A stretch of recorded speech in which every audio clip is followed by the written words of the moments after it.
tariff. How do you look at this entire sequence of events which have happened? Well, it's obviously been a bit of a setback for us.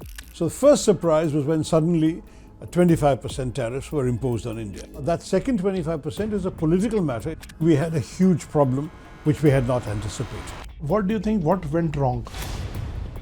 Mr. Trump has this idea that tariffs are the magic instrument to solve a number of his problems. Do you think he has alienated India? The accompanying insults, both by Mr. Trump's own language in his statements and tweets, extremely offensive statements by his advisor, Mr. Navarro, those have certainly got a lot of backs up. What do you make of this H1B issue, sir? He has suddenly hiked the fees, which is, I think, unviable for any company. Mr. Trump believes, and people around him have told him, that the easy H1B has meant that a lot of Americans who deserve a higher salary from the same companies are being bypassed by Indians who will accept a lower salary. So only the high-end, really desirable, irreplaceable top people who are worth it for a company to spend $100,000, only they will come. The largest number of CEOs in Silicon Valley who are not American or not of American birth are Indians. Is that troubling Mr. Trump? It's troubling some people in his backers. Today, the dominant political forces, the so-called MAGA movement, are very openly anti-immigrants. Their closeness with Pakistan, especially Munir, has been hosted twice. You know, we only know about NATO these days, but there used to be organizations called SEATO and CENTO, and Pakistan was a member of both. The ISI actually was set up with American guidance and cooperation, we know that. The terrorists Pakistan breeds to attack us, they are not the ones attacking America. So the day the Pakistanis called our DGMO, Director General of Military Operations, and said, we want to call it off, we said, fine, let's call it off. So there's no role of Trump. I mean, no one needed to persuade us that if Washington persuaded Islamabad or Rawalpindi to stop, then we have every reason to be grateful. The Saudi coming closer to Pakistan and they had a defense pact. Have you already forgotten there was a time when there were 20,000 Pakistani soldiers stationed in Saudi Arabia? Pakistan has long tried to project itself as the sort of enforcement arm of the Muslim world. There is a famous statement that has been quoted by some journalists in which the Crown Prince of Saudi Arabia said, I don't need to make a bomb. If I want a bomb, I'll buy one from Pakistan. Hello, sir. Thank you for joining ANI, and very thankful that you spared some time for a short interview today. We will be discussing mainly the US tariff issue and the H1B, and also some aspects of Pakistan. So I start my interview with the first question on tariff. How do you look at this entire sequence of events which have happened? Well, it's obviously been a bit of a setback for us, a bit disappointing for the country. You may remember that Mr. Modi was amongst the first heads of state or government to visit Mr. Trump after his inauguration. I think he was the fourth. And their meeting went well and ended with a declaration by both leaders that there would be discussions on trade, negotiations, which were to conclude by the fall. So I thought that that was a good piece of news, that we would basically be in a position where we would not be immediately pressured on tariffs, because we would have until the fall to come to a conclusion. So the first surprise was when suddenly 25% tariffs were imposed on India. Now, why was that bad? Because other countries, particularly those countries in our neighborhood and in Southeast Asia, that are competing with us in the same kind of low-value, labor-intensive industries, they were all at 15 to 19% and we were 25. So suddenly, our exporters had a premium of 6% that their rivals did not have. In some cases more than 6%, some cases up to 10% more, because some were 15, some were 16, 17, 18, 19%, depending on which country we're talking about. Suddenly the impact was terrible. In Surat, they laid off 135,000 gem and jewelry workers. In Tirupur, in Coimbatore, not only were they laying off workers, but some factories are now threatening to close. In Visakhapatnam, where exports of shrimp exports and marine products were targeting the US in very, very large percentage, they found their entire industry unviable. Suddenly we had a huge problem which we had not anticipated. We were still not recovering from this when the second 25%, which is not just tariffs but a sanction, came on us because of our purchase of oil from Russia during the war. That was supposed to be a means of pressuring Russia, but the damage was done to us because a whole lot of our industries became completely unviable. $48 billion of our $87 billion of exports suddenly became off the market. I mean, no one was going to buy. Cancellations of orders were taking place colossally. And we suddenly found ourselves in a position where, with the exception of pharmaceuticals, where they still have not decided on their tariff rate, and the question of some electronics like Apple iPhones and some electronic parts, by and large, everything else, suddenly India was essentially in the process of losing America as an export market. Now, that was very, very bad news, but as you know, there's been some change. First of all, the Americans had cancelled the visit of the delegation scheduled to come to India on the 25th of August for the 6th round of trade negotiations. Fortunately, they restored that in September, and the delegation did come last week. And now this week, our Commerce Minister Piyush Goyal has gone, which suggests to me that they are very close to coming to an agreement. That would be on the first 25%. So if we can get that 25 down to the same 15 to 19, maximum 20 that our rivals have, then we are back in business on all of those items, provided that second 25% is dealt with separately. As long as that second 25% is there, it almost doesn't matter what the first 25 is, because with that second 25, we're out of business with America, and we will have to go and diversify our exports elsewhere. But that second 25% is a political matter. It's not, as far as I'm aware, it's not in Mr. Goyal's brief to go and do that. He is there to try and settle a deal on the trade elements. So that's where we stand on the tariffs. So what do you think, what went wrong and what next?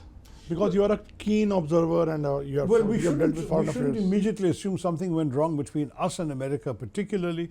What went wrong to begin with is that Mr. Trump has this idea that tariffs are the magic instrument to solve a number of his problems. What are these problems? He feels that too many things that used to be manufactured in America are now being imported from abroad.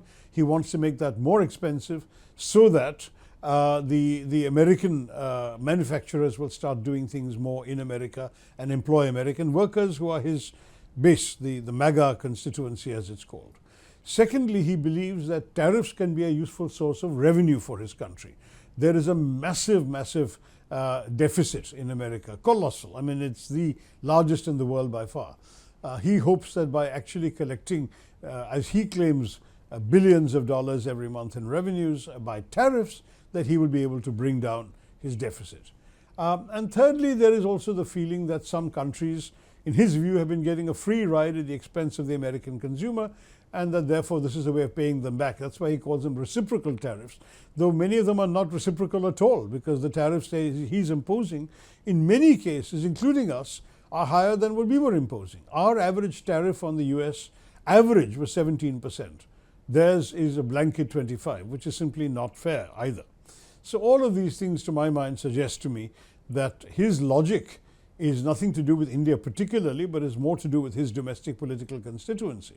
So do you think he has alienated India in a way, because we are singled out on various fronts? Even China, who bought Russian oil, they are not penalized. Exactly. So the unfairness of this has definitely created a very strong backlash in India, and the accompanying insults, both by Mr. Trump's own language in his statements and tweets, and subsequently the extremely offensive statements by his advisor, Mr. Navarro, those have certainly got a lot of backs up in New Delhi and across the country. Because frankly, you know, if there is no particular problem in a relationship which for 30 years has been heading towards greater closeness, greater warmth, why would you suddenly use this kind of language about India? It was not at all appreciated. Is it a point of no return, sir?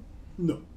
I would not say it's a point of no return, because I do believe that the longer term interests of both countries will eventually bring us back on even keel. It's certainly a very sharp setback in the short term. It is costing us, it is costing jobs in India, it's costing losses in India. And so for India, it is undoubtedly bad news this year. But look at the larger picture. Is America, whatever Mr. Trump do, prepared to write off India altogether? At the moment, there's no reason to imagine that. There is a lot of cooperation taking place on defense, on intelligence sharing, a number of areas of cooperation, everything ranging from outer space to IT and AI and so on, where the two countries are cooperating at various levels, well below the level of the heads of government. So I don't see that suddenly halting. No one has told anybody in America to stop doing that. Those are of great interest to both countries. Secondly, we have fundamentals that are still real. That is, we have a very large presence of Indians in America. 4.3 million Americans are of Indian descent. We have still the largest single student body, though I think that will go down with the new H-1B thing. But at the moment, the largest number of foreign students are Indians. The largest number of CEOs in Silicon Valley who are not American or not of American birth are Indians. Is that troubling Mr. Trump?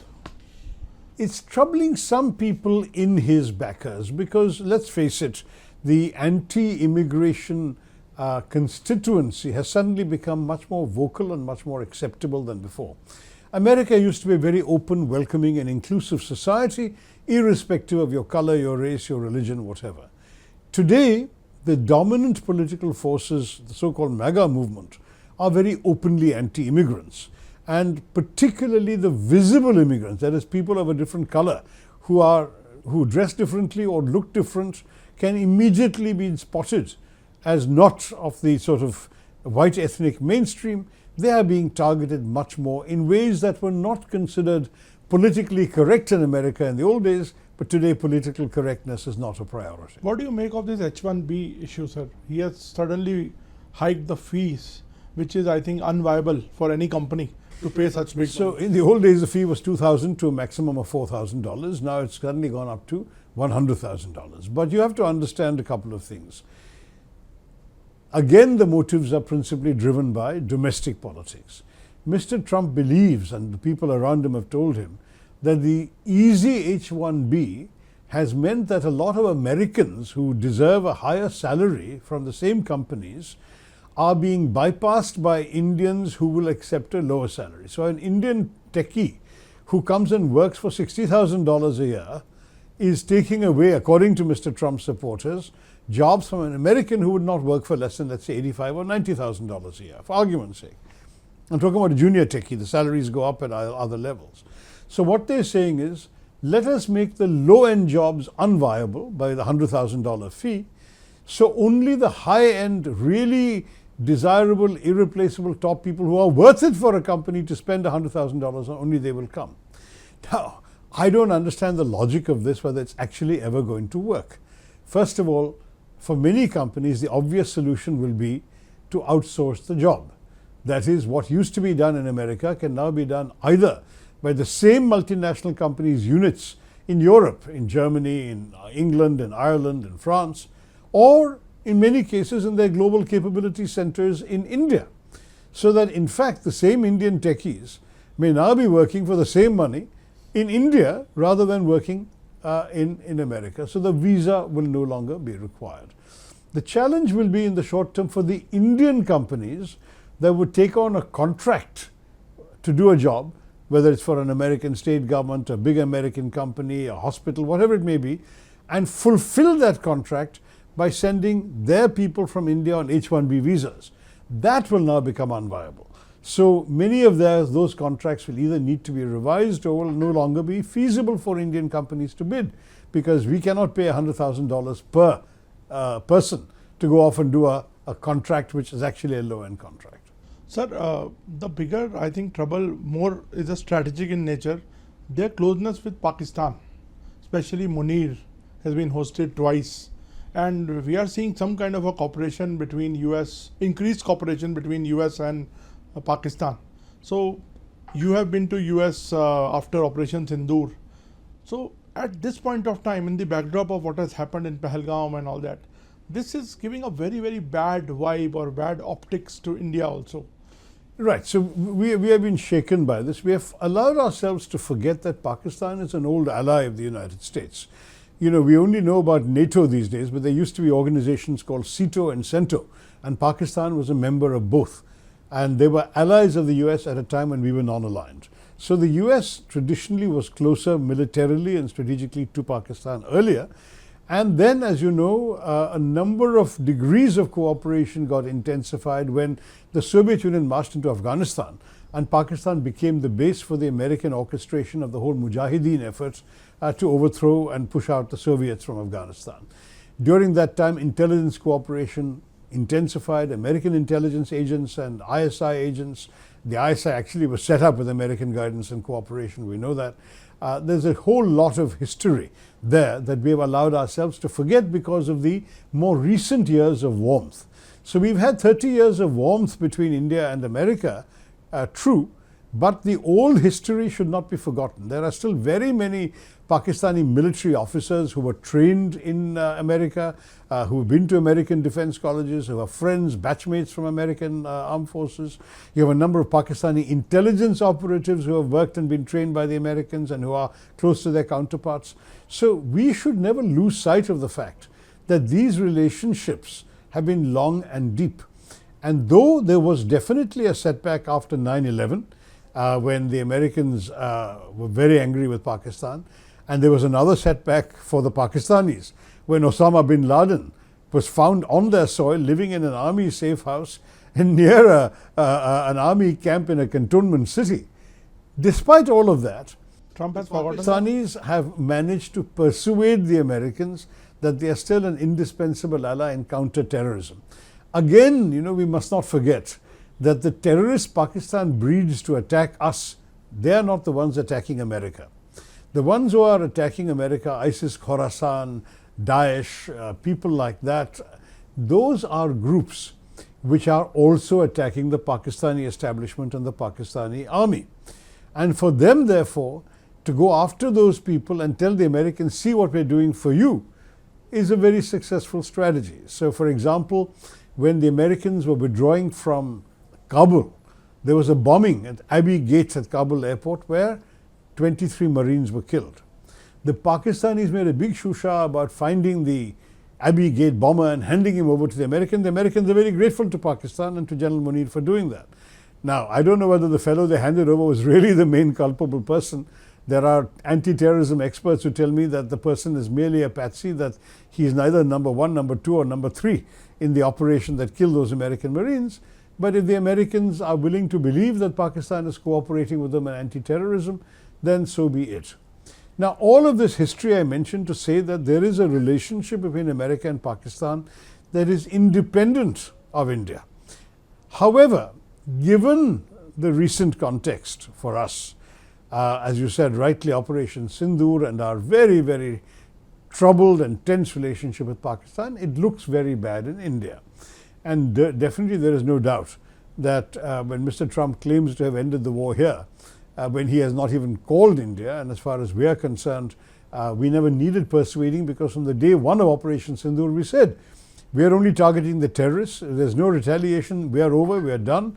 If Pakistan hits us, we'll hit them back, and if they stop, we'll stop. So the day the Pakistanis called our DGMO, Director General of Military Operations, and said, we want to call it off, we said, fine, well, let's call it off. So there's no role of Trump, as you say. I mean, no one needed to persuade us. Our messaging and our signaling was clear from every day. If you were watching the same briefings I was with the Foreign Secretary and the 2 lady colonels, they were saying the same thing every day. If they stop, we will stop. But as long as they hit us, we're going to hit them back equally hard, if not harder. And that's what happened. So it's possible, however, and this is what I said in Washington when I was asked, that if Washington persuaded Islamabad or Rawalpindi to stop, then we have every reason to be grateful. And perhaps that's something that we may be overlooking in our objection to what Mr. Trump is saying is, we don't know what went on between Washington and Islamabad. Maybe Mr. Trump lent very heavily on the Pakistani generals and said, do not escalate your retaliation because we want peace between you and India. For whatever reason, I mean, if they did that, then we should certainly say we appreciate that, even though we didn't ask for it. And we did not ask for it because we don't believe in anyone mediating between us and Pakistan. The Saudi coming closer to Pakistan and they had a defense pact. Well, look, on the question of the Saudi action, again, don't forget, it's a formalization of a long-standing arrangement. Have you already forgotten there was a time when there were 20,000 Pakistani soldiers stationed in Saudi Arabia? Pakistan has long tried to project itself as the sort of enforcement arm of the Muslim world. In fact, there is a famous statement that has been quoted by some journalists in which the Crown Prince of Saudi Arabia said, I don't need to make a bomb. If I want a bomb, I'll buy one from Pakistan. I mean, that kind of relationship has already been very, very well known to the world. And I don't think that we should right now overreact. However, there are some troubling elements, particularly the statement that any aggression on one country will be seen as aggression on the other. Don't forget that during Operation Sindoor, Pakistan told the whole world that it was Indian aggression. Saudi Arabia, on the other hand, remained silent at that time. Will that change? In a resumption of Sindoor tomorrow, will Saudi Arabia have to be different? We don't know. But I'm sure, frankly, that our diplomats are not sitting idle. They are talking to the Saudis. They're clarifying a lot of these things. And I'm sure that we should have some faith in our government that on these matters, we have got very good relations with the Islamic world. Our relations with the Gulf countries in particular have never been stronger, and that we should be able to ride over this. But please understand one thing, and this has been a theme throughout this conversation. Not everybody else's policies are only based on us alone. We must not have such a self-centered view of the world that we assume everything Mr. Trump does that affects us is because of us or his feelings towards us. It may be about his domestic constituency. That everything he does for Pakistan is because of his feelings towards us. No, it's because of the history of Pakistan and the separate relationship they have with Pakistan. And the same for the Saudis. Let's take that in stride. Thank you so much for talking to us, sir. Thank you, Nabi.